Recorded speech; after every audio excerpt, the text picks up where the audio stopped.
Where do you see the current vision for USAID in terms of where it has been in the past? Do you see the agency going in a radically new direction now? Or is change at an institution like USAID, or USAID specifically, more of a cyclical process? You know, I think one of the really interesting things that stands out from looking back on the history of a place like USAID is the constant accrual of new regulations, new requirements, earmarks, new reports that have to be issued every year. That's the one thing that's been constant. And over 50 plus years, that's a lot of barnacles that have grown onto the hull of USAID. And I think it's made it, unfortunately, so that it's fairly hard to reform in some fundamental ways and very hard to institute very sweeping changes, positive or negative.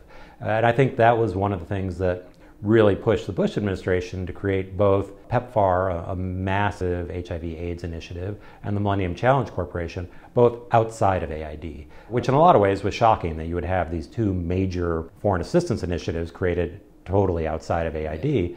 But at the same time, it was logical in that they realized that starting with a blank piece of paper was actually easier and would allow for much cleaner operation than trying to graft something onto USAID and all the kind of kudzu that's grown up over the years. So I think that's going to be a steady issue for USAID going forward. I don't think there's any easy way to get at it unless you've got some bipartisan and rather sweeping changes, Foreign Assistance Act rewrite. Obviously that's not in the wind in the immediate term, but eventually that does need to happen, I think, and hopefully sooner than later.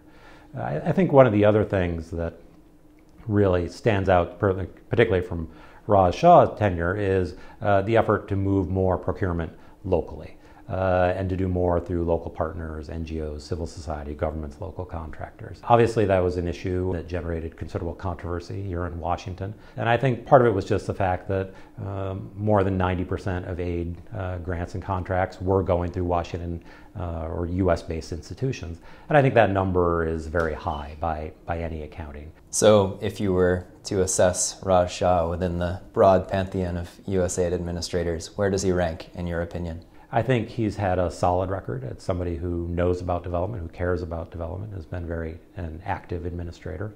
I think he's maintained a pretty solid relationship with the State Department and has been able to get some of those authorities back that were ceded during the Bush years. Certainly not all of them, but some of them. Some people have been critical that there have been too many initiatives, too many different things going on, that it's been too hyperkinetic. And I think there's some merit to that USAID is a big ship and it moves slowly. And I think repeating your message and having patience with it and picking out those few priorities that are really key ones is really important in trying to change a bureaucracy as big, as complicated, and with as many outside relationships as USAID.